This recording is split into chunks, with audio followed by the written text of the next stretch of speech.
Welcome to a new edition of the Neon Jazz interview series with Toronto-based jazz drummer and composer Ernesto Cervini on the 2022 CD called Joy. We caught up with him on the day of its release, October 7th, 2022, from Finland, where he is currently on tour. Joy was inspired by a set of books from a New York Times bestseller, and he talks about this, and it delves into the qualities of goodness, decency, courage, and love that permeate all of it. He was moved to compose music that captures the characters, landscapes, and relationships that were created in this world. We cover this album, touring, COVID life, and so much more. He's a wonderful cat and a regular around Neon Jazz Land. Dig this interview. So where are you located right now? I'm in Vasa, Finland. Oh, wow, man. So what's Finland like? I mean, we just got to Finland today. You know, it's very beautiful. Right now it's very dark, and it just started to rain. It's like definitely fall here. Yeah. All the leaves have changed. But yeah, it's beautiful. You know, it's nice to be out on the road. Yeah, that's the thing. You know, coming from where I'm at, from behind the microphone, for as long as I've talked to people that are like, yeah, you know, nothing's really going on, and we're just kind of waiting. It's so good to hear that everybody's out and about. Yes, we deserve this. Yes, it's the karmic paycheck. Ernesto Cervini, you're in Finland. It's so good to see that you guys are on tour. And I think the other thing, too, is that's so great is that you have an album, and it's like a new beginning. So before we get in to Joy, how did you survive COVID, and how did this process change you and you know, make you look at what you do differently? Yeah, that's a great question. Yeah, COVID was definitely challenging. I have two young kids at home, so they kind of help not only keep us busy, but they also help keep things in perspective. You know, when you're around children, all the stuff that you think is so important, especially when it comes to your job, they kind of help you realize, it's like, that doesn't really matter. Like, what really matters is you know, family and hanging out. So that was one thing that helped. Like, just, you know, having the kids at home just meant that our days were very busy all the time. And then I actually got into a really great music routine during the pandemic because I wasn't leaving the house very often, and or at all for a while. So I got into a great practice routine. Just it became kind of easier to keep things. It became easier to create a routine and keep things on schedule because there was nothing getting in the way. So I found that really, really, actually, surprisingly helpful in terms of getting through. I mean, to bring it to this new album, I ended up writing a lot of the music for this new album while the pandemic, at the beginning of the pandemic. I had got the idea of writing a bunch of music based on these detective novels, and then I think I had written a couple songs, and then when the pandemic hit, and, you know, I just especially at the beginning, there was really no playing at all. It just gave me something else to pour my focus into, and I wrote all this music. The thing about this album is that I hear this more and more from musicians. It's almost like this album is tailored to be something you have to listen to start to finish. It's like like a novel. It's like it's this grandiose, you know, kind of, you know, there's an entry point and there's an exit point, and you can't really hop around and take one piece. You have to take it kind of as a whole. And I think that's the thing that's fun about this album. The artwork's awesome. It just has a really good feel to it. So talk to me a little bit about kind of your vision going into it and what you would like to see the listener, how you would like to see them approach this project. So I'll give a little backstory first. So the album is called Joy, and it's all music that was inspired by these detective novels by this wonderful author named Louise. And the detective novels, you know, like any detective novel, there's a crime at the beginning, and usually someone dies. But they're definitely not dark. The books are actually very fun and light and full of love and full of joy and full of like these incredibly rich characters. And so I fell in love with these books about 4 or 5 years ago and got the idea to start writing all this music. And so, so I just started along the process.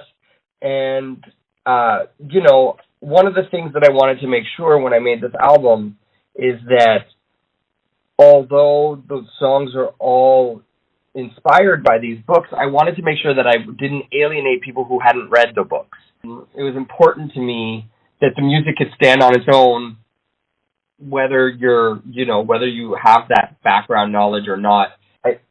So I tried to make sure that everything kind of worked out on its own. And then if you have read the books, then you'll just get an even richer experience listening to this music, because you'll kind of be able to visualize what I'm trying to portray. The one thing about releasing new material now is, obviously, as we've established, there's live music that's starting to happen. I mean, you're in Finland. I mean, there's so many things that are going on. But from your perspective, not only as somebody that is a musician, but you're somebody that has the reins of a label, and you're promoting other artists.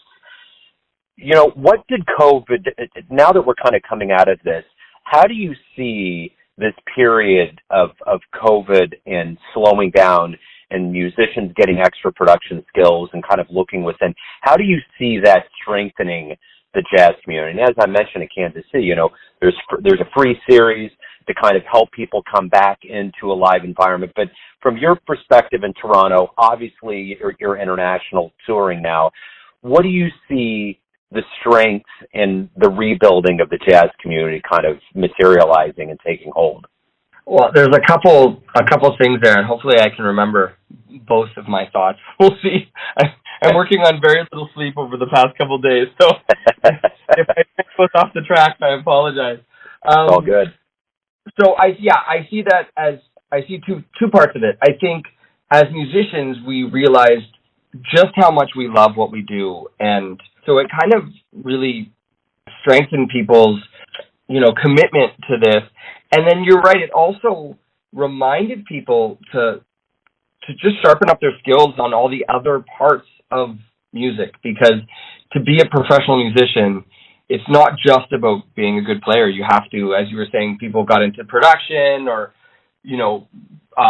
everyone was like learning how to make videos and working on doing remote stuff. And I actually learned how to use Final Cut Pro, which is a great video program. And it was because of that. I mean, I always wanted to do it, and then the pandemic was kind of the thing that forced me to do it.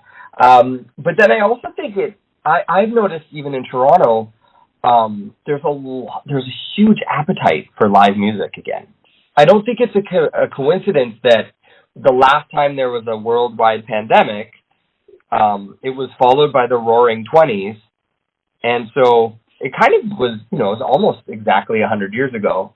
And I think it was the Spanish flu that knocked out a bunch of people. And then there was the Roaring 20s, where there was just this explosion of creativity, and people were going out and everyone wanted to be with people. Now, obviously, the world is very different now than it was in 1920, but I feel like there is a little bit of that too, where people, everyone just wants to make those personal connections again. And whether it's being on stage with people and making music together, or whether it's being in the audience and watching people and being in the same room as people who are making music, I think both are such powerful, emotional things. And when they were taken away from us, it was done, it just all happened very quickly. So, there wasn't this huge, ramping down, or it's okay, we're going to slowly start closing things, and you're going to just step back a little by little. It was just boom, everything's closed. I think it sure as hell shocked me, and I'm sure it kind of shocked everyone. And at first it was kind of fun and novel, and wow, we don't have to go to work. This is neat. And then it's kind of wasn't that anymore. Yeah, so I think it's just you try to make the best out of every situation, and obviously that was a very trying situation, and it was a very tragic situation for a lot of people. But I think the recovery is that people are realizing, how how finite life can be, and so you kind of want to take advantage of every moment that you have by being with the people you love, doing the things you love, and just take advantage of all of that, because I don't think anyone thought that it could be taken away from us, and then it was.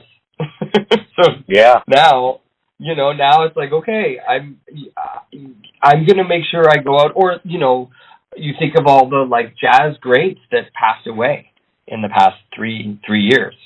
I don't remember the last time I saw Chick Corea live, but I certainly didn't think it was going to be the last time.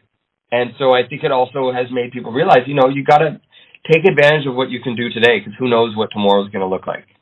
Yeah, I felt like probably about 2 or 3 months into the whole thing that the world hired David Lynch to do a remake of the Twilight Zone movie. It's like, here we go. Let's go. He's got the hair and the big cigarette in his mouth, and he's yelling cut. So today is the actual release day of Joy, which is wonderful that we're talking today. Yeah, it's very exciting. It's such a funny thing, because I woke up, well, as you said, I'm in Finland right now. I woke up this morning in Denmark, and we're 8 hours, I'm 8 hours ahead of you. Yeah. That's why I called you at 5. So when I woke up at 6 a.m., it was still yesterday evening there, and so I woke up and I was like, oh, my album comes out today. And then I kind of looked at my computer and I was like, all right, I don't know what changes for me. Yeah. It's out there now, and I'm excited to see what people think of it, and I'm excited to hear, how it affects people and if people are enjoying it. I try not to read too much into the looking at my Spotify numbers or anything like that, but I'm just happy that it's out there, and I'm happy that I get to share it with the world, because it's my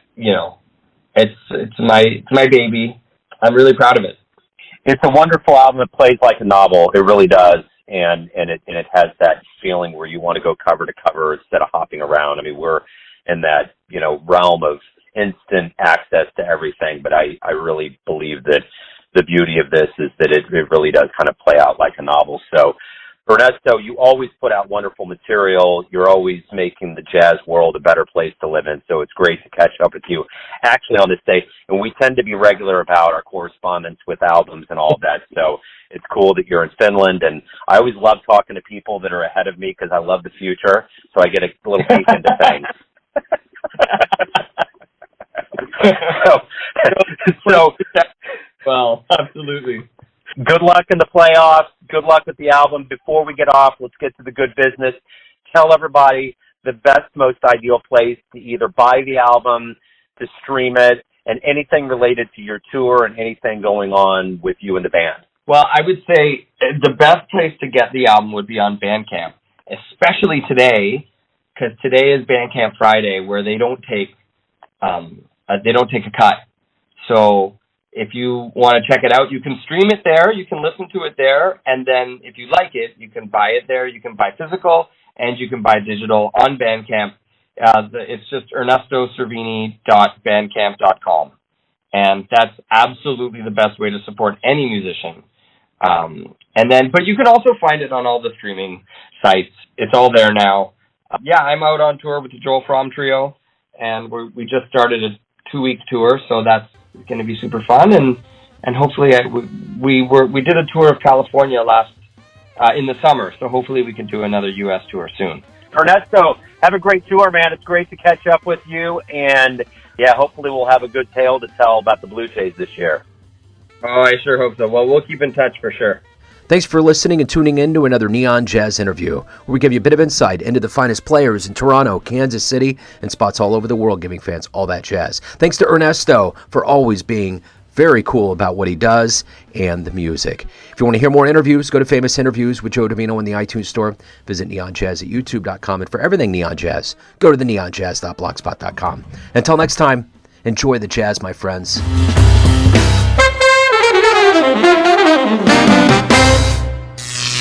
Neon Jazz.